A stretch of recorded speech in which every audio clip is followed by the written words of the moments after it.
अब इसका जो भी है वायलेंट रिएक्शन तो आएगा। इन 11 हिंदी भाषिक राज्यों से सबसे ज़्यादा माइग्रेशन जो होती है, वहाँ के जो लोग रोजगार के लिए आते हैं वो यहाँ पर उनको मराठी सीखनी चाहिए। यहाँ के जो लोकल लोग हैं उनकी भाषा छोड़कर हमें जो वहाँ के जो माइग्रेशन वाले जो स्थलांतरित लोग हैं उनकी भाषा हमें सीखने के लिए कहीं ना कहीं हम लोगों पर जोर। ये महाराष्ट्र जो है राष्ट्रीय स्वयंसेवक संघ का एक प्रयोगशाला बन चुकी है। देवेंद्र फडणवीस कहीं ना कहीं अपने आप को अगला पंतप्रधान प्रोजेक्ट करने की कोशिश कर रहे हैं, ये मेरा आरोप है। सर, मगर जब शिक्षा नीति की बात हो रही है तो पुस्तकें जलाना, आक्रामक होकर इस तरीके से जो विरोध है, ये कहाँ तक के उचित है? एक बात बताइए मुझे, अभी जब हमने विरोध किया तो साहित्यिक से बात करने की बात हो रही है, राजनीतिक पार्टियों से बात करने की बात हो रही है, या फिर जितने भी मराठी के लिए जो काम करने वाली संस्था है उनसे बात होनी। ये तो जीआर लाने के पहले बात होनी चाहिए था ना। जो भी बात होती है, जो हमें इनको अब जो सूझ रहा है वो इसके पहले होना चाहिए था। हमने विरोध कब शुरू किया? जब आपने इम्प्लीमेंट किया, आपने पुस्तकें छपाई, तो इसका रिएक्शन तो आने वाला ही है। आपको हमने लेटर लिखे, 2-2, 3-3 लेटर लिखे, हमने प्रिंसिपल को लेटर लिखे। अब इसका जो भी है वायलेंट रिएक्शन तो आएगा। इस समय हम मनसे के राष्ट्रीय प्रवक्ता कांबले सर के साथ में खड़े हुए हैं। मुंबई में, महाराष्ट्र में हिंदी मराठी के बीच में जो विवाद छिड़ा हुआ है उसके ऊपर बात करना चाहेंगे। नहीं, पहली बात तो मैं आपको करेक्ट करना चाहूँगा, ये हिंदी और मराठी का कोई विवाद नहीं है। नेशनल एजुकेशन पॉलिसी, इसके तहत यहाँ पर राज्य सरकार ने जो तीसरी भाषा हमारे बच्चों पर जो थोपी है, मतलब नेशनल एजुकेशन पॉलिसी ऐसे कहीं पर भी कहती नहीं है कि भाई पहले कक्षा से आपको हिंदी यहाँ पर सिखानी चाहिए।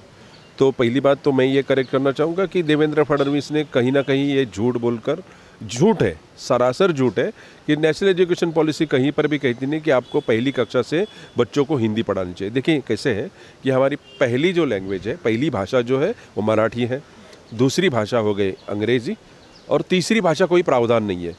मतलब पूरे, और दूसरी बात मैं पहली एक बात क्लियर करना चाहता हूँ कि ट्राई लैंग्वेज मतलब त्रिभाषिक सूत्र जो है नेशनल एजुकेशन पॉलिसी का, इसको पहला इम्प्लीमेंट करने वाला जो स्टेट था, वो राज्य था, वो महाराष्ट्र।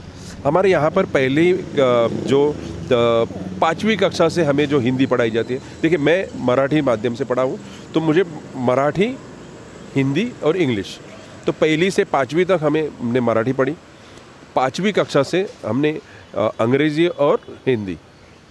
तो ये तीनों, मैं आपके चैनल पर अब हिंदी में बात कर रहा हूँ, तो कहीं पर भी आपको आप इसको महसूस कर सकते हो कि मेरी हिंदी अच्छी नहीं है। जो कामकाज जो हिंदी है, हम लोग अच्छी तरह बात करते हैं। हिंदी हमने सिनेमा देखे हैं, हिंदी प्ले देखे हैं, हिंदी साहित्य पढ़ा है, तो मुझे लगता नहीं कोई प्रॉब्लम आती है। तो ये कहीं ना कहीं महाराष्ट्र सरकार इस मुद्दे को राजनीतिक करना चाहती है, और इसका कारण क्या है ये वही जाने। सर, सरकार तो इस समय कह रही है कि हिंदी पढ़ाने का कोई सख्ती नहीं है, वहाँ पर तीसरी भाषा के लिए कुछ और भी विकल्प लिया जा सकता है। क्यों? आप मुझे बताइए, आप महाराष्ट्र में इस तरह की सख्ती ला रहे हो, तो 11 हिंदी भाषिक राज्य है, 9 राज्य है और 2 केंद्र शासित प्रदेश है, दिल्ली और हरियाणा। वहाँ पर आपने ये क्या विकल्प दिए हैं तीसरी भाषा का? वहाँ पर तमिलनाडु की तमिल पढ़ाएंगे, मलयालम पढ़ाएंगे, गुजराती पढ़ाएंगे, या फिर इन 11 हिंदी भाषिक राज्यों से सबसे ज़्यादा माइग्रेशन जो होती है, वहाँ के जो लोग रोजगार के लिए आते हैं वो यहाँ पर उनको मराठी सीखनी चाहिए। तो ये पहला उदाहरण होगा कि यहाँ के जो लोकल लोग हैं उनकी भाषा छोड़कर हमें जो वहाँ के जो माइग्रेशन वाले जो स्थलांतरित लोग हैं उनकी भाषा हमें सीखने के लिए कहीं ना कहीं हम लोगों पर जोर दिया जा रहा है। सर, मगर हिंदी तो जैसा आप ही कह रहे हैं, हिंदी तो पहले ही बच्चे पढ़ ही रहे थे, थोड़ा सा और जल्दी से पढ़ने में क्या प्रॉब्लम हो जाएगी? देखिए कैसे ना, पहली बात सुनिए कि 10वीं कक्षा का जो बच्चा है ना, वो उसको कहाँ पर उसको वाणिज्य शाखा में जाना चाहिए, उसको साइंस में जाना चाहिए, या उसको आर्ट्स में जाना है, कला के क्षेत्र में जाना, उसका चयन वो खुद नहीं कर पाता है। तो जो बच्चा पहली कक्षा में 7वीं में 7 साल में जाता है, तो अपनी भाषा का वो चयन कैसे करेगा? और दूसरी बात, नेशनल एजुकेशन पॉलिसी बोलती है कि भाई पहली कक्षा से 8वीं कक्षा तक आपको अपनी मातृभाषा में पढ़ाना चाहिए। उसकी मातृभाषा जब ठीक रहेगी तब वो दूसरी लैंग्वेज सीख पाएगा, दूसरी भाषा का वो ठीक से प्रयोग कर पाएगा, दूसरी भाषा वो सीख पाएगा। तो मुझे लगता है कहीं ना कहीं राजनीति से ये कहीं ना कहीं तो प्रेरित है। भारतीय जनता पक्ष, यहाँ पर मैं एक बात कहता हूँ कि महाराष्ट्र की पॉलिटिक्स, यहाँ पर महायुति की सरकार है, इसमें भारतीय जनता पार्टी है, इसमें राष्ट्रवादी की अजित पवार का गुट है, यहाँ पर एकनाथ शिंदे का शिवसेना गुट है। अब इस पर बात कौन करता है?